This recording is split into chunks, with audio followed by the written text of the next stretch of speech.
할렐루야. 우리 이곳에 잘 오셨습니다. 옆에 있는 분들을 조금 멀리 떨어져 있지만 이렇게 인사하겠습니다. 함께하니 행복합니다. 같이 인사하겠습니다. 함께하니 행복합니다. 네. 여러분 앞에 녹색 스티커 있는데 앉아 계시는 거죠? 잘 앉아 계셔야지 돼요. 어떤 분은 앞에 보고 앉으라는데 자꾸 뒤에 보고 앉는 분이 한 두 분 계셔요. 그래서 뒤에 보고 계시지 말고 앞에 스티커 있는데 거기다 성경책 놓고 그렇게 앉아주시면은 여러분 자리에 잘 앉으신 것입니다. 여러분 하나님 은혜 주셔서 우리가 안전하게 여러분 기쁨으로 감사함으로 수용받는 우리 모두가 다 되시기를 간절히 소원합니다. 여러분 몇 년 전에 학교의 승강기에 랩핑 광고를 보게 됐습니다. 여러분 그 랩핑 광고가 이런 광고였죠. 이런 내용이었습니다. 친구 아이가 편이었는데요. 내용은 이러했습니다. 함께 있을 때 우리는 두려울 것이 없었다 하면서 아주 방긋방긋 이렇게 웃고 있는 이런 사진이 있었습니다. 자, 그런데 여러분 이 광고문 안쪽에 반전이 하나가 일어납니다. 그 다음 사진에 보시면 한마디로 말하면 문 안쪽에는 이렇게 적혀 있었습니다. 너무나 두려웠다. 함께 있을 때 무관심에 아이가 다칩니다 라는 거였어요. 언어 유희를 사용한 거죠. 문을 닫는 것을 통해서 아이가 지금 학교 폭력을 지금 경험하고 있는 것을 여러분 엘리베이터 안쪽과 바깥에 바로 저 랩핑 광고를 통해서 설명을 한 것입니다. 그럼 학교 폭력이 얼마나 심각한지 몰라요. 학교 가는 게 싫은 거죠. 아이가 갑자기 이유 없이 학교 가기 싫으면 그 속에서 어떤 문제가 있는 것입니다. 어떤 어려움이 있는 것이죠. 근데 여러분 우리는 이 부분들을 자꾸 놓쳐버리는 것 같아요. 여러분 그뿐만이 아니라 여러분 우리가 삶을 살아가면서 겉으로는 참 멋져 보이지만 우리의 마음은 어떻습니까? 상당히 불안하다고요. 여러분 이 불안이라는 것이 바로 인간의 심리를 설명하는 바로 사람이 철학자가 있습니다. 바로 키에로 케고르인데요. 그가 이런 말을 했습니다. 인간은 불안으로부터 도망칠 수 없습니다. 왜냐하면 인간은 불안을 사랑하기 때문입니다. 그러나 인간은 불안을 진실로 사랑할 수도 없습니다. 왜냐하면 인간은 불안으로부터 도망하기 때문입니다 라고 말합니다. 이런 아이러니가 계속적으로 지금 일어나고 있는 것이죠. 여러분 우리가 더 큰 불안은 우리가 지금 일어나고 있는 이 불안의 문제를 해결할 수 없다는 데 있는 것입니다. 여러분 또한요 이 불안에 대해서 아주 잘 다루고 있는 찰스 테일러라는 석학이 있습니다. 그분이 쓴 책 중에서 불안한 여러분 현대사회라고 표현하는데 거기에는요 세 가지 요소를 보고 있습니다. 첫 번째 요소는요 개인주의예요. 자기 자신밖에 모르는 거예요. 남을 볼 수 있는 시야가 완전히 가려져서 이제는 남을 보지 못하는 그 문제가 지금의 시대에 사람들을 불안하게 만든다는 것입니다. 두 번째는 이 현대사회를 살아가는 데 있어서 사람들 간에 인격적으로 그런 관계로 보지 않고 도구로 사람을 사용한다든지 세 번째는 바로 정치적인 이유 때문입니다. 지금 정치적인 이유 때문에 한국 사회가 얼마나 시끄럽습니까? 자기가 가지고 있고 누려야 되는 것들을 지금 다 빼앗아 가려고 그러고 있죠. 지금 벌써 법이 많이 진행이 되고 있습니다. 여러분 이런 심각한 문제들 사람이 다 이것 때문에 불안에 시달리게 된다는 것이죠. 그뿐만일까요? 사람과의 관계는 또 어떻습니까? 여러분 알랭드 보통이 있습니다. 여러분 그분이 쓴 책 중에서 불안이라는 책이 있어요. 그 내용에 보면 이런 이야기가 있습니다. 사회에서 밀려나 모든 구성원으로부터 완전히 무시를 당하는 것보다 잔인한 벌을 생각해낼 수 없을 것입니다. 방 안에 들어가도 아무도 고개를 돌리지 않고 말을 해도 대꾸도 안 하고 무슨 짓을 해도 신경 쓰지 않고 만나는 모든 사람이 죽은 사람을 사람 취급을 하거나 존재하지 않는 물건을 상대하듯 한다면 오래지 않아 우라와 무력한 절망감을 견디지 못해 차라리 잔인한 고문을 당하는 쪽이 낫다는 생각이 들 것입니다 라고 말합니다. 이 글은요 윌리엄 제임스의 심리학 원리의 책을 알랭드 보통이 인용을 한 것입니다. 저도 그대로 다 인용을 한 건데요. 아니 어디에 갔더니 사람들이 전혀 하는 척은 안 하는 거예요. 사람이 들어갔으면 안녕하세요든지 인사를 한다든지 목도를 한다든지 뭐가 있어야 되는 거 아닙니까? 그런데 어때요? 내가 그 낯선 곳에 갔을 때 어느 누구도 아는 척을 안 한다고 한다면 이거는 고문을 당하는 게 차라리 낫겠다는 거예요. 실제로 그 자체가 고문 아니겠습니까? 뭐가 문제가 생기는 거예요? 사람들의 마음속에서는 이런 불안의 문제가 일어나고 있다는 것입니다. 여러분, 그러다 보니까 우리는 어떻게 합니까? 누군가를 만날 때 하도 불안하다가 보니까 계속적으로 어떻게 할까요? 바로 다른 사람이 우리를 바라보는 방식으로 따라가는 것입니다. 정작 자기 자신을 온전하게 사랑하지 못해요.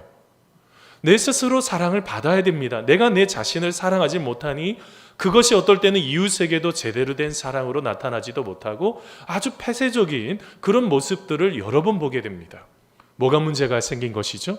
바로 이 불안이라는 것을 극복하지 못했던 것입니다. 여러분, 코로나19로요, 이 불안의 문제는 더 심각해지는 것 같아요. 여러분, 많은 사람들 만나서 이야기 나누다 보면 이게 지금 어떻게 되겠냐라는 것에 대해서 심각하게 고민합니다. 그 중에서 하나는 이 경제적인 우리가 지금 하고 있는 이 일들이 언제까지 살아남겠느냐라는 그 직업에 대한 고민을 하고 있는 분들도 많고요. 경제적인 문제들, 중산층이라는 것들이 지금 많이 붕괴되고 있지 않습니까? 지금은 이제 웬만큼 이제 무엇인가를 갖고 있는 사람들이 누리는 복이 되니 이게 계층이 하락될까 봐 찾아오는 두려움들, 그리고 더 나아가서 여러분, 인플레이션이나 가난에 대한 문제들, 건강에 대한 문제들, 이런 모든 것들에 대한 불안감이 끊임없이 찾아온다는 것입니다. 자, 그런데 여러분, 이렇게 우리는 이전과는 전혀 다른 지금 시대를 살아가면서 이런 불안을 경험하고 있는데, 오늘 말씀에도 제자들은 아주 심각한 불안을 경험하고 있습니다. 어떤 불안입니까? 그들은 예측하지 못했던 광풍을 만난 것입니다. 전혀 예측도 못했어요. 근데 여러분, 그들은 심각한 것은 깨닫고 있었습니다. 왜냐하면 그들 중에 상당수의 사람들은 어부들 아닙니까? 지금 이 광풍이 지금 심각한 문제에 빠져서 이게 생명의 위협을 느낄 수도 있겠다라고 그들은 생각을 하게 됩니다. 자, 그런데 여러분, 오늘 말씀 속에 그 이상한 상황을, 심각한 상황을 직감하고 있었는데 예수님은 뭐 하고 계세요? 예수님은 주무시고 계신다고요. 분명히 물이 많이 들어왔을 텐데 예수님은 그냥 주무시는 거예요. 제자들은 지금 정신 하나도 없는데 예수님이 지금 아무것도 하지 않는 것과 같은 것을 지금 오늘 말씀 속에서 발견하게 됩니다. 근데 여러분, 우리들도 그렇지 않습니까? 불안한데요. 상당히 불안한데요. 하나님이 침묵하시는 것과 같은 것들을 느낄 때가 있어요. 왜 하나님께서 말씀하지 않으실까? 왜 하나님께서 이 불안을 넘어설 수 있도록 도와주시지 않으실까? 오늘 바로 그 불안에 대한 바로 이야기를 같이 나누려고 합니다. 여러분, 이 불안을 직면하게 될 때 우리는 어떻게 해야지 될까요? 여러분, 먼저요, 여러분, 불안 속에 있을 때 자기 힘으로만 애쓰고 있지 않는지를 점검하셔야지 돼요. 자기 힘으로만 애쓰고 있는지. 여러분, 오늘 말씀 누가복음 8장 23절 말씀인데요, 같이 한번 읽어보겠습니다. 행선할 때에 같이 읽습니다. 시작. 행선할 때에 예수께서 잠이 드셨더니 마침 광풍이 호수로 내리침에 배에 물이 가득하게 되어 위태한지라. 아멘. 여러분, 요즘 히스테리성 인격장애를 갖고 있는 사람들이 참 많이 늘어난다고 합니다. 이게 다른 말로 표현하면요, 연극성 인격장애예요. 이분들이 갖고 있는 특징이 뭘까요? 이분들은요, 흥분을 상당히 잘해요. 자기 중심적이고요, 자기 감정적이고요, 자기 과시적이고, 우리 지난주에 다룬 허영심이 참 많습니다. 그뿐만일까요? 다른 사람을 주의를 끌기 위해서 소리를 지른다든지 어떤 것을 통해서 자기에게 집중하려고 그러죠. 근데 문제가 하나가 있어요. 이분들의 특징은 뭘까요? 그들은요, 실제로는 상당히 의존적이라는 거예요. 남을 실제로 의존하고 싶은데 그게 안 되니까 어떻게 해요? 그걸 소리를 질러버리는 거예요. 그뿐만이 아니라 그들은 또한 무능하고요, 지속적인 인간관계를 맺을 수 없는 사람들이 상당수입니다. 그러면 왜 이런 일들이 일어나고 있을까요? 한마디로 말하면 예측이 안 되기 때문에 그래요. 자기가 생각한 것과 전혀 다르게 흘러가고 있으니 이거를 감정을 컨트롤하지 못하는 것입니다. 여러분, 예전에 이런 부분에 대해서 실험을 한 적이 있습니다. 바로 베디아 박사와 콜버트라는 박사가 실험을 하나 했는데요. 여러분, 이렇게 우리 안에 아주 투명으로 만든 것이겠죠. 그 안에 쥐를 넣습니다. 근데 아주 밝은 빛에 있을 때는요, 그냥 어느 때 전기 자극이 있는지 몰라요. 그냥 전기 자극을 확 줘서 이 생쥐가 충격을 받게 하는 거죠. 그런데 캄캄한 아주 분위기를 만듭니다. 캄캄한 분위기를 만들고 그 안에 들어간 생쥐는 어떻게 하냐면 경고음을 줍니다. 삐 하고 경고음을 주고 그 뒤에 전기 충격을 줍니다. 그러면 이제 이 생쥐가 어떻게 하기 시작할까요? 이제는 이제 깜깜한데 조금 있으면 전기 충격이 와서 이제 자기가 깨닫겠다라고 그것을 할 때까지 훈련을 시킵니다. 그리고 또 하나 훈련한 게 있어요. 그게 뭐냐면 불을 끄는 훈련을 하나 하게 되었습니다.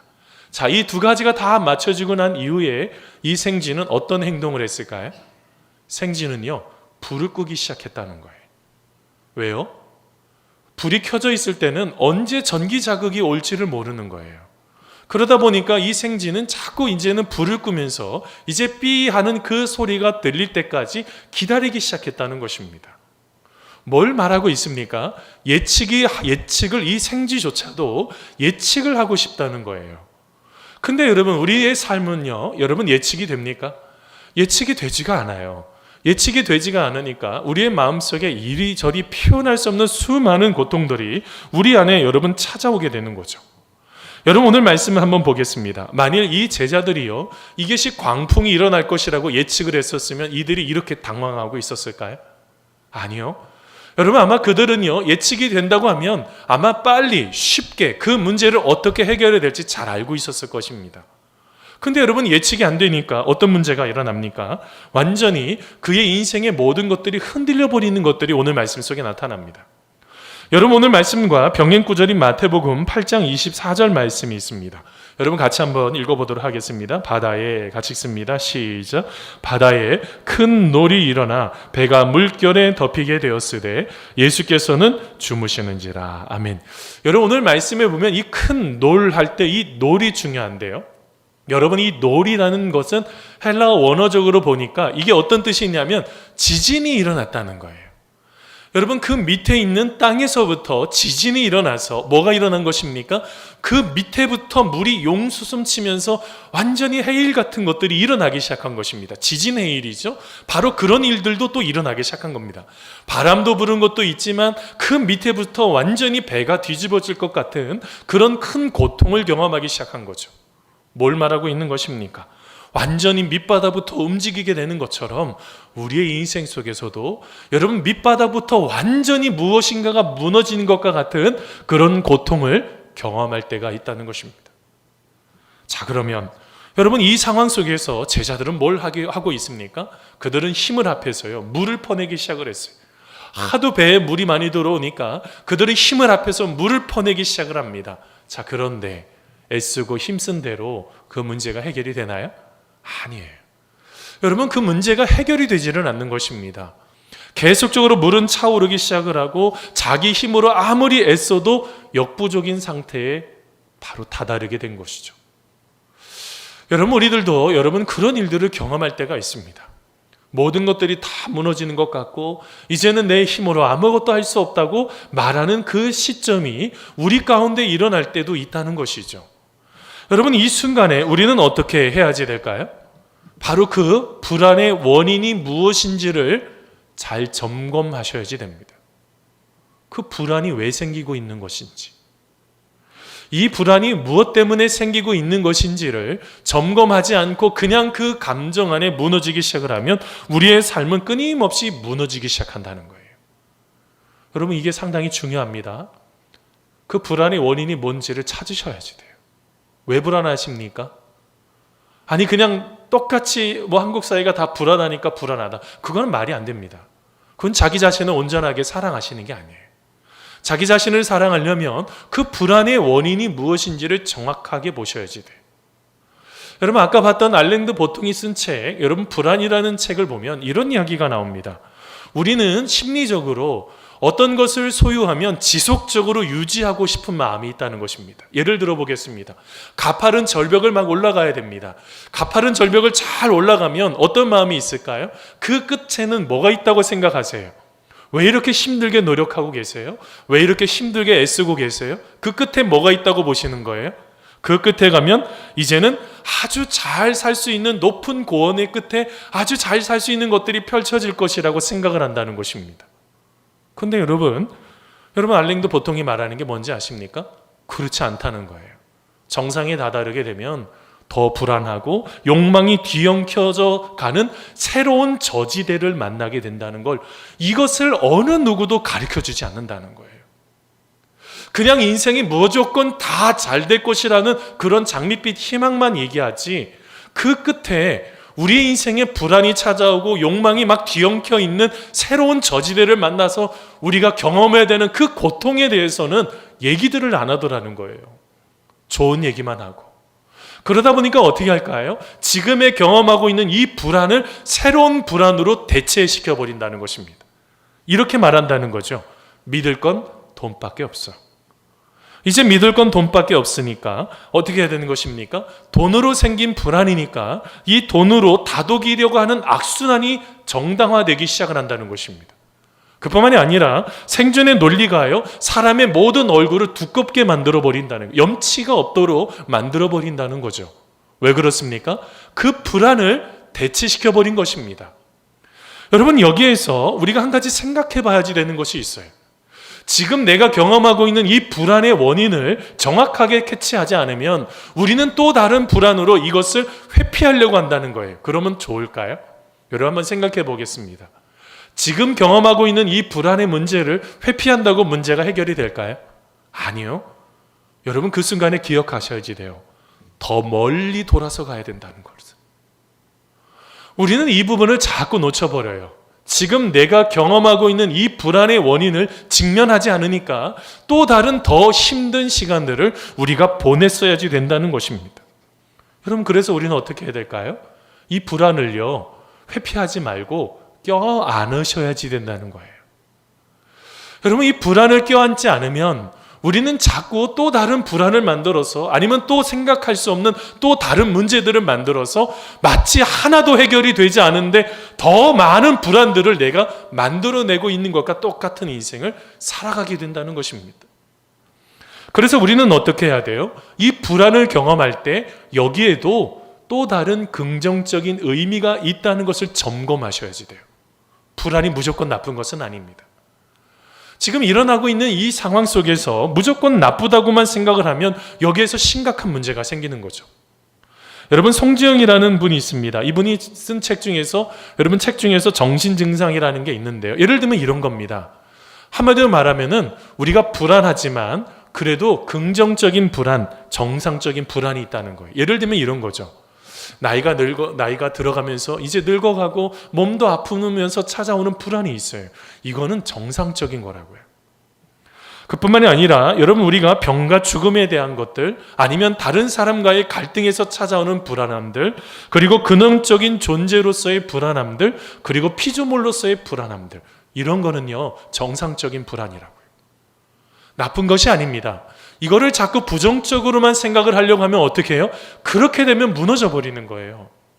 여기에도 어떤 긍정적인 것이 있다고 생각을 하면서, 그래, 내가 나이가 들어가면서 이제 몸도 좀 약해지지만 이제는 내가 이렇게 하면 안 되겠다. 내가 오늘부터라도 좀 일어나서 아침에 좀 걷기도 하고 운동도 하고 아주 즐거운 사람들과 만나서 대화도 좀 나눠야 되겠다 하면서 그 불안을 가지고 긍정적인 것으로 바꿀 수 있는 바로 그 자세가 필요하다는 것입니다.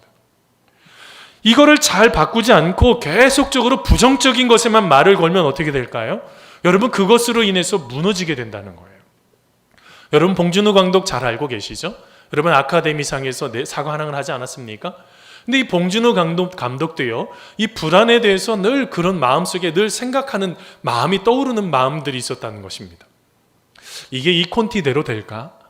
그리고 이것에 이렇게 좋은 연극 대본이 있는데, 영화 대본이 있는데 이 사람들이, 연기자들이 연기를 잘할까? 이런 불안함들이 늘 그의 마음속에 일어났다고 합니다. 근데요, 그러면 그 끝에 이 봉준호 감독은 이렇게 말했다고 그래요. 이 영혼의 영혼, 이 궁극의 불안은 이제 내가 해결할 수 있는 것이 아니니까, 그래도 내가 지금 열심히 노력을 했으니까 그래도 한번 최선을 다해서 한번 해보자 라고 하면서 여러분, 바로 이 기생충이라는 좋은 영화를 만들었다는 거예요. 불안을 가지고 직면한 것입니다. 내가 왜 불안한지, 그리고 이 불안의 원인이 무엇인지를 정확하게 보기 시작을 했다는 거예요. 여러분, 칼 융도요, 그래서 뭐라고 말하냐면, 우리가 불안이라는 것에 직면하게 될 때, 불안의 그 원인이 찾게 되었을 때 우리의 인생이 성장하기 시작한다라고 말을 하고 있는 것입니다. 불안하다고요? 자꾸 회피하지 마세요. 불안하다고 해서 자꾸 도망가지 마세요. 그 불안의 원인이 무엇인지 우리가 하나씩 하나씩 점검하는 여러분들 다 되시기를 간절히 소원합니다. 자, 그런데 여러분, 우리 안에는요, 이 불안의 원인을 점검해도 더 근원적인 이 불안의 요인이 있다는 거예요. 그러면 어떻게 해야 될까요? 바로 오늘 말씀을 통해서 힌트를 하나 찾으려고 합니다. 누구에게로 가야 될까요? 바로 예수님에게로 가야 된다는 것입니다. 여러분, 누가복음 8장 24절 말씀인데 같이 한번 읽어보겠습니다. 제자들이 나와 같이 읽습니다. 시작. 제자들이 나와 깨워 이르되 주여 주여 우리가 죽겠나이다 한데 예수께서 잠을 깨사 바람과 물결을 꾸짖으시니 이에 그쳐 잔잔하여 지더라. 아멘. 여러분, 크리스 코토먼이 있습니다. 여러분, 그분이 쓴 책 중에서요, 여러분, 불안과 잘 지내는 법이라는 책이 있어요. 제가 깜짝 놀랐어요. 불안에 대한 책들, 지금 오늘 9주차 아닙니까? 여러 가지 그런 마음을 다스리는 책들을 쭉 보는데 불안에 대한 책들이 제일 많아요. 책이 얼마나 많은지 몰라요. 웬만한 책의 2배, 3배가 있어요. 이 불안이라는 것이 얼마나 심각한지를 좀 볼 수가 있는데요. 여러분, 저 책에 보면은 책을 하나 인용을 합니다. 시니츠키 박사하고 같이 공조한 바로 당신의 마음이라는 책에서 보면 하나의 도식을 인용을 하는데요. 이런 거예요. 불안은 왜 생기냐? 투자 더하기 위협이라는 거예요. 예를 하나 들어보겠습니다. 여러분, 우리가 어떤 어려움 상황을 경험하면 무조건 불안할까요? 아니에요. 여러분, 어떤 분을 만났어요. 그분이 그런 얘기를 하더라고요. 직장을 이제 퇴직을 하게 됐는데 하시는 얘기가, 목사님, 자기가 원래는 조금 더 다녀야 되는데 조금 일찍 퇴직을 하게 됐대요. 근데 마음이 굉장히 행복해 보이시는 거예요. 그래서 만나서 얘기했더니 하시는 얘기가, 그렇지 않아도 언제 그만둘까 생각하고 있었는데 그만두니까 굉장히 행복해요 하면서 마음에 있는 그 평안을 얘기를 하기 시작하시는 거예요. 여러분, 뭘 말하고 있는 것입니까? 그 모든 상황이 어떤 사람에게는 그것이 엄청난 스트레스이지만 어떤 사람에게는 그게 그렇지 않을 수도 있다는 것이죠. 자, 그런데 오늘 말씀 속에 여기 지금 이 도식 속에 몇 가지를 좀 봐야지 되는 것이 하나가 있어요. 불안은 뭐라고요? 투자예요. 마음에 내가 지금 투자하는 것과 또 뭐예요? 위협이라고 느끼게 됐을 때 내가 불안해지기 시작한다는 거예요.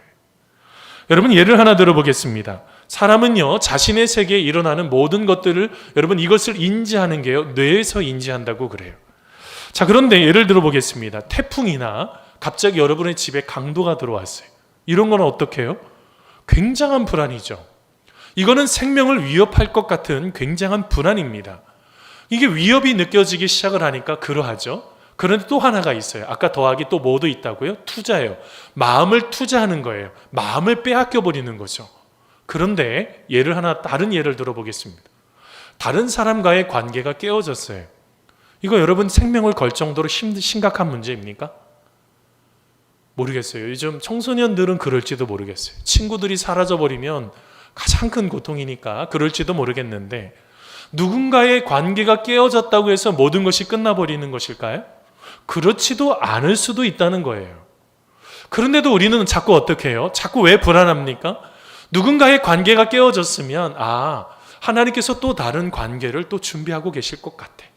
하나님은 또 다른 사람을 또 생각하게 하시고 또 다른 사람을 만나게 해주시는 그런 또 다른 길이 열리겠지. 내가 지금 이것을 어려움을 경험하고 있지만 하나님은 분명히 또 다른 길을 준비하고 계실 거야 라고 하면서 자기의 자신의 그 마음을 빼앗기지 않도록 자기 자신을 잘 관리하지 않으면 어떻게 된다고요? 불안에 사로잡힌다고요. 여러분, 잘 보셔야지 됩니다. 우리가 삶을 살아가면서 이런 부분들이 얼마나 많이 나타나는지 몰라요. 여러분, 오늘 말씀의 제자들 한번 보겠습니다. 여러분, 제자들 지금 어떤 일이 일어나고 있습니까? 광풍이 막 일어나고 있어요. 지금 막 지진 해일이 막 일어나서 그들이 지금 언제 죽을지 모릅니다. 그 위협의 순간에 어떻게 됐어요? 그 위협을 그들이 인식을 했고요. 또 하나 뭐가 됐어요? 마음을 완전히 빼앗겨 버린 것입니다. 그러니까 뭐예요? 그들의 삶이 상당히 불안해지기 시작합니다. 그런데 그들이 잘하고 있는 게 하나가 있어요. 누구를 생각한 겁니까? 바로 예수님을 생각하고 있는 거예요. 지금 그 옆에서 물이 막 들여치고 있는데도 주무시고 계시는 예수님이 생각이 나기 시작한 거예요. 자기의 힘으로 열심히 풀어내다가 보니까 얘 옆에 예수님이 있었지 라는 그것들을 그들이 인식을 하기 시작을 했습니다. 그러면서 어떻게 합니까? 예수님을 흔들어서 깨우기 시작하는 거예요. 자, 그랬을 때 예수님은 불안을 다시 정의하십니다. 아까 말했던 그 책에서는 불안은 내가 마음을 투자하고 위협하는 것, 이런 것이 불안의 원인이라고 했는데, 오늘 말씀 속에서는 예수님은 불안의 원인을 이렇게 정의합니다. 누가복음 8장 25절 말씀입니다. 같이 한번 읽어보겠습니다. 제자들에게 이르시되, 시작. 제자들에게 이르시되 너희 믿음이 어디 있느냐 하시니 그들이 두려워하고 놀랍게 여겨 서로 말하되 그가 누구이기에 바람과 물을 명함에 순종하는가 하더라. 아멘. 여러분, 오늘 말씀 속에 예수님은 불안을 이렇게 정의하셨어요. 불안이 뭡니까? 오늘 말씀 보니까 불안이 뭐예요? 여러분, 맨 이 첫 번째 줄 끝에 불안이 뭐예요? 믿음 없음이 불안이라고요. 믿음이 없는 게 불안이라고요. 여러분, 오늘 말씀 속에 이 부분을 우리는 놓쳐서는 안 됩니다. 왜 불안하십니까? 오늘 말씀에 주님은 믿음이 없기 때문에 불안한 것이다. 누구를 향한 믿음이요? 우리 하나님을 향한 믿음이 없다는 거예요. 그러면 지금의 시대를 살아가면서 이 하나님에 대한 그 믿음이 얼마나 있는지를 다시 점검하셔야지 돼요. 여러분, 오늘 말씀에 나타나는, 지금 오늘 말씀에 보고 있는 말씀에는 호수라고 표현하고 있지만, 여러분 마태복음 8장과 마가복음 4장에 보면 이것을 호수가 아니라 바다라고 번역을 하고 있습니다. 여러분, 바다라는 이 단어는 우리 표현으로 말하면 무슨 넓은 바다라는 개념이 아니에요. 그 당시에 히브리어에는 이 바다라는요, 바벨론 창조 신화에서 악한 것들을 표현을 할 때 쓰는 단어가 바다라는 단어예요. 그래서 바다라는 단어는 이것을 번역을 할 때 한마디로 말하면 악한이라는 뜻이 하나가 있고, 또 하나는 하나님과 반대되는 불가사의한 힘, 이게 바로 바다라고요. 지금 오늘 말씀 속에 예수님께서 무엇을 지금 제자들을 지금 놓치고 있다는 것을 말씀하고 있는 것입니까? 예수님께서는 지금 이것을 보면서 이 바다, 호수를 압도하고도 남음이 있는 능력이 있으신 예수님을 향한 믿음을 놓쳐버렸다는 것입니다. 이 코로나19를 압도하고도 남을 수 있는 그 믿음을 놓쳐버렸다는 것입니다. 그 믿음 없음이 불안이라는 거예요. 우리의 인생을 왜 이렇게 힘들게, 왜 이렇게 불안하게 만들어 버립니까? 왜 하나님에 대한 그 모든 것들을 압도하고도 남음이 있는 힘이 있는 주님을 잃어버렸다는 거예요. 저는 지금의 시대를 보면서 이런 생각을 해보게 됩니다. 우리가 신앙생활하면서, 여러분, 우리가 예수님을 영접하면 모든 바다가 순탄할 것이라고 생각을 합니다. 그리고 더 나아가서 예수님은 이제는 우리와 함께하고 계시니 인생의 모진 풍파는 이제 없을 거라고 생각하시는 분들이 계세요. 그럼 오늘 말씀이 말이 안 되는 것입니다. 지금 예수님과 함께하고 계신다고요, 제자들이요. 그러면 문제가 하나도 없어야 되는 거 아닙니까? 지금 이건도요, 예수님께서 가자고 하셔서 간 거예요. 자기가 가자고 한 것도 아니고 예수님께서 건너편으로 가자라고 행선하면서 생겨난 문제라고요. 그러면 여러분, 이게 지금 그렇게 생각했던, 그냥 순탄하고 평탄할 것이다라고 생각했던 바로 그 그릇된 예측이 풍랑을 일으킬 수 있음도 생각하셔야지 돼요. 여러분, 왜 그렇습니까? 여러분, 우리가 인생을 살아갈 때 내가 내 인생이 그려놓은 대로 무조건 간다, 그건 내가 생각했던 대로 하나님이 무조건 따라와야 된다는 것과 똑같은 거 아닙니까? 그럼 여기에는 뭐가 문제가 있어요? 하나님의 생각과 계획은 무엇이냐는 거예요. 하나님의 뜻은 어디에 있느냐는 거예요. 그 문제를 통해서 하나님은 그 모든 것들을 깨우쳐 주시기를 원하고 계시는데 우리는 그것에 대해서 관심이 없어요. 그냥 순탄하기면 된답니다. 그런데 어떻게 해요? 도리어 우리가 하나님과 함께 동행하면서 순탄하면서 출발했는데 도리어 먹구름이 올라오기 시작하고요, 도리어 풍랑이 막 일어나고, 실제로는 그 건너편에 거라사인 지역에 거가 뭐가 있어요? 여러분, 거기에 말로 다 표현할 수 없는 이제 영적인 싸움을 준비하고 있는 거 아닙니까? 악한 사탄 마귀가 그냥 둘까요? 우리가 하나님 말씀대로 살아가려고 할 때 그냥 둘까요? 거기에는 바로 뭐가 있는 것입니까? 인생의 풍랑이 당연히 찾아오게 된다는 거예요. 그런데 오늘 말씀 속에 제자들은 누구를 기억했다고요? 예수님을 기억하고 있다는 것입니다. 여러분에게 질문합니다. 여러분, 그 불안의 순간에 예수님은 보고 계십니까? 그 불안한 그 순간에 내가 예수님의 이름을 부르면서 그 기도의 자리로 여러분 나아가고 계십니까? 여러분, 우리는 자꾸 내 눈에 안 보이면 하나님이 안 계시는 것처럼, 침묵하시는 것처럼 그렇게 생각합니다. 그렇지만 하나님은 한순간도 떠난 적이 없습니다. 한순간도 우리를 버려보신 적이 없으십니다. 저는 담임 목회를 시작할 때 제가 아주 모토로 삼고 있는 말씀이 있습니다. 요한복음 8장 29절 말씀입니다. 여러분, 나를 보내신 이가 나와 함께 하시도다. 나는 항상 그가 기뻐하시는 일을 행함으로 나를 혼자 두시 아니하셨느니라 라는 말씀입니다. 제 책상 바로 옆에 보면 일정표가 있습니다. 거기에 여러 가지를 적을 수 있는 공간이 있는데 그 맨 앞에 우리 이현숙 권사님 청소하시니까 거기에 매번 적혀져 있는 말씀이 있어요. 바로 이 말씀입니다. 우리 주님께서는 절대로 우리를 버리지 않으신다고요. 한 번도 우리를 떠나보신 적이 없으시다고요. 그런데도 우리는 여러분 어떻게 하십니까? 조금만 풍랑이 일어나도 모든 것이 다 끝났다고 생각을 합니다. 뭐가 없는 것입니까? 그 파도를, 그 바람을 다 압도하고도 남음이 있는 그 힘이 있으신 주님을 향한 믿음이 우리 가운데 진정으로 놓쳐버릴 때가 너무나 많이 있습니다. 여러분, 우리 주님은 여러분 어떤 분이십니까? 바람과 물결을 꾸짖으시고 그것을 순탄하게 만드실 수 있으신 분이십니다. 우리의 인생에 일어나는 모든 혼돈을 다 잠재우시고 평안으로 이끄실 수 있는 분이 바로 우리 예수님이시라고요.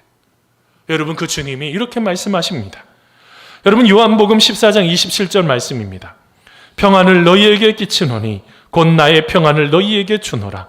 내가 너희에게 주는 것은 세상이 주는 것과 같지 아니하니라. 너희는 마음에 근심하지도 말고 두려워하지도 말라라고 말씀하셨어요. 사랑하는 성도 여러분, 예수님을 향한 믿음, 예수님을 향한 소망을 두는 자들은 그 불안의 상황 속에서도 찬송이 터져 나옵니다. 우리가 진정으로 하나님을 향한 믿음을 갖고 있는 사람은 그 고통스러운 그 시간을 통해서 다시 한번 하나님께로 가까이 나아갑니다. 그러면서 하나님 앞에 기도하기 시작합니다. 그리고 다시 한번 우리의 인생을 세워주시는 그 놀라우신 그 손길을 우리가 경험할 수 있는 것이죠. 사랑하는 성도 여러분, 그 불안 속에서 우리 주님을 진심으로 찾고 주님과 함께 한 걸음 한 걸음 나아가는 여러분 우리가 되시기를 간절히 소원합니다. 여러분, 말씀을 맺으면서 여러분 하나의 명화를 하나 보여드리겠습니다. 여러분, 이게 렘브란트가 그린 갈릴리 호수의 풍랑과 예수입니다. 여러분, 렘브란트는요 원양 항해사였어요. 그는 늘 바닷가에 가서 멀리 배를 타고 나가서 그런 인생을 살다가 나중에 그림을 그린 사람입니다. 여러분, 저 그림을 한번 보겠습니다. 여러분, 렘브란트의 그림을 보면은요, 여러분 얼마나 지금 위급한지 몰라요. 지금 위쪽에 보면, 그림의 위쪽을 보면 큰 빛이 번쩍했습니다. 뭐란 것입니까? 지금 번쩍해서 보니까 지금 그 큰 바람에 의해서 지금 돛줄은 지금 끊어져 버리고 지금 돛은 점점점 어려움을 경험하고 여기에 탔던 사람들은 어쩔 줄 몰라 합니다. 왼쪽에요, 위쪽으로 5명의 사람들이 있습니다. 이들은 지금 최선을 다하고 있어요. 그 풍랑 속에서 최선을 다하면서 어떻게 하면 이 문제를 해결할지, 어떨 때는 닷줄도 그냥 힘있게 잡고 있는 사람도 있고요, 어떻게 해야 될지 모르지만 최선을 다하는 사람 5사람이 있습니다. 근데 여러분, 그 오른쪽에요, 예수님과 함께 있는 사람들, 제자들을 한번 보겠습니다.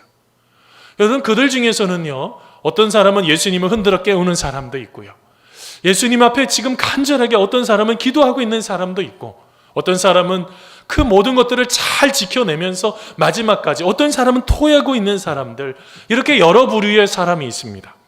근데 여러분 이 그림 한 중간에 한 사람을 발견하셔야지 돼요. 여러분, 이 그림 한 중간에 다른 사람들은 다 어떻게 해야 될지 몰라서 어려워하고 있는데, 지금 한 사람이 그 모든 것들 가운데 돛을 딱 잡고, 닷줄을 잡고 모자를 잡고 있는 사람이 있습니다. 여러분 잘 보세요. 오른쪽으로 지금 밧줄을 꽉 잡고 머리는 지금 모자를 꽉 잡고 있는 사람이 있어요. 그 사람이 누굴까요? 렘브란트 자신입니다. 저기 사진을 보면은 명화를 보면은요, 총 14명의 사람이 나와요. 한 사람은 그리다가 말았어요. 근데 여러분 지금 이 14명의 사람, 예수님 빼고 14명의 사람 중에 한가운데 있는 사람, 바로 렘브란트 자신이 자기 자신이 얼마나 어이가 없는지, 이 세상에 지금 뭐가 얼마나 힘이 든데 지금 뭐가 중요하다고 지금 모자를 지금 붙잡고 있어요. 그 모자가 뭐라고? 자기의 인생 속에 자기가 어리석은 인생으로 살고 있음을 자기 자신을 표현을 한 것입니다. 근데 여러분, 지금 렘브란트 저 자신이 유일하게 우리들을 다 바라보고 있다고요. 뭐를 말하고 있는 것 같아요? 왜 두려워하고 있냐고 말하고 있는 것 같지 않아요? 왜 그렇게 믿음 없음으로 어리석음 속에 살아가냐고 그렇게 말하고 있는 것 같지 않으세요? 여러분, 우리 주님께서는 우리의 인생 가운데 여러분 믿음 없음으로 진짜 우리의 삶이 불안 가운데 그냥 무너지는 인생이 되기를 원치 않으십니다. 우리 주님은요, 여러분 산과 같으신 분이세요. 늘 그곳에 늘 한결같이 우리와 함께하고 계시는 분이라고요. 여러분, 우리가 주님과 함께 동행하면 여러분 주님께서 어떻게 하실까요? 바람과 물결을 꾸짖으시는 것처럼 우리의 인생의 평안으로 이끌어 주시는 분이시라고요. 그 주님이 우리와 함께하고 계십니다. 여러분, 그 주님이요, 우리를 이끌어 가기를 원하고 계세요. 사랑하는 성도 여러분, 우리의 마음속에 믿음 없음으로 불안 가운데 쓰러지지 말고 우리가 다시 한번 주님을 의지하면서 주님이 이끄시는 대로 우리가 하나님 앞에 순종의 예배를 드리면서 기쁨으로 감사함으로 세워지는 우리 사랑하는 성도님들 다 되시기를 간절히 축원합니다.